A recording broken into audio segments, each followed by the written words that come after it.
नजूल भूमि को लेकर राजधानी लखनऊ में एक नया विवाद खड़ा हो गया है।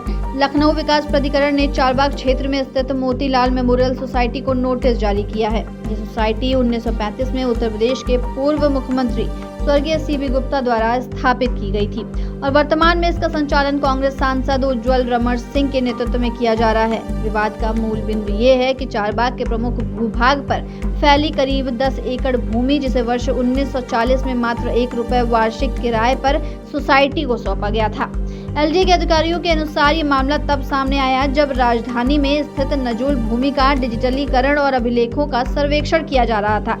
सर्वेक्षण के दौरान इस बात का खुलासा हुआ कि सोसाइटी को जो भूमि गैर लाभकारी उपयोग के लिए दी गई थी, वहां अब वाणिज्यिक गतिविधियां चल रही हैं, जो स्पष्ट रूप से पट्टे की शर्तों का उल्लंघन है। जहां एक और सोसाइटी के उद्देश्यों में बच्चों के संग्रहालय, स्कूल, अस्पताल जैसी जन कल्याणकारी सेवाएं शामिल थीं, वहीं अब उस भूमि पर टाटा मोटर्स का शोरूम, टीवीएस का सर्विस सेंटर, शराब की दुकान, कश्मीरी ऊन मेला और अन्य वाणिज्यिक गतिविधियां संचालित की जा रही हैं। एलडीए द्वारा 16 अप्रैल को जारी नोटिस में ये स्पष्ट किया गया है कि पट्टे की मूल शर्त ये थी कि ये भूमि केवल सोसाइटी के ज्ञापन में वर्णित उद्देश्यों की पूर्ति के लिए ही उपयोग में लाई जाएगी। 26 दिसंबर 2024 को किए गए निरीक्षण और सर्वेक्षण के आधार पर कहा गया है कि ये उपयोग शर्तों का उल्लंघन है और आवश्यक स्पष्टीकरण मांगा गया है। इस पूरे प्रकरण पर सोसाइटी की ओर से प्रतिक्रिया भी सामने आई है। कांग्रेस सांसद उज्जवल रमण सिंह ने कहा कि नोटिस कार्यालय में प्राप्त हो गया है और हम इसका उत्तर तय सीमा पर ही देंगे। दशकों से इस जमीन पर गरीबों को चिकित्सा और अन्य सेवाएं न्यूनतम शुल्क पर उपलब्ध कराई जा रही हैं। जो भी आय होती है वह प्रबंधन और कर्मचारियों के वेतन के लिए खर्च की जाती है। हम निश्चित रूप से एलडीए को तथ्यों पर आधारित उचित उत्तर देंगे।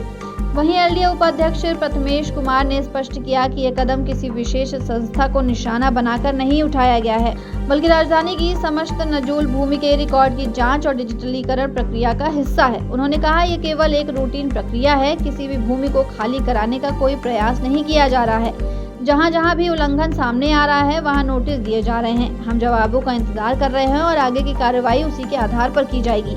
अधिकारियों ने यह भी बताया कि लखनऊ में नजूल भूमि का नियंत्रण एलडीए के अधीन आता है, जबकि अन्य जिलों में ये जिलाधिकारियों के अधीन होता है। इन जमीनों का रिकॉर्ड ब्रिटिश काल से चला आ रहा है और ये 1862 तथा 1880 के रजिस्ट्रों पर आधारित है।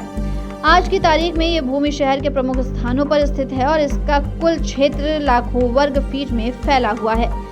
हालांकि ट्रस्ट से जुड़े कुछ अधिकारियों ने इस पूरे मामले को संदेह की दृष्टि से देखा है। उनका कहना है कि भूमि की लोकेशन अत्यंत महत्वपूर्ण है और संभवतः इसी कारण से इसे लेकर विशेष रुचि दिखाई जा रही है। लेकिन प्रशासन ने ये दोहराया है कि ये सामान्य प्रतिक्रिया है और इसमें कोई पूर्वाग्रह नहीं बरता जा रहा है।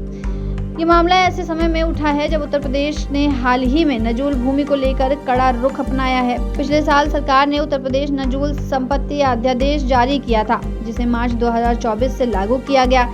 इस अध्यादेश के अनुसार अब किसी भी नजूल भूमि को निजी संस्था या व्यक्ति के पक्ष में फ्री होल्ड में नहीं बदला जा सकता। साथ ही यह प्रावधान भी जोड़ा गया कि पट्टे की अवधि समाप्त होने पर वह भूमि स्वतः राज्य सरकार के अधीन आ जाएगी और सरकार का उस पर पुनः आधिपत्य माना जाएगा। विधानसभा में इस विधेयक को लेकर जमकर बहस हुई थी। विपक्ष के साथ साथ सत्ता पक्ष के कुछ विधायकों ने भी इसका विरोध किया था। हालांकि अंत में इसे विधानसभा से पारित कर दिया गया, लेकिन विधान परिषद से इसे चयनित समिति को भेज दिया गया था।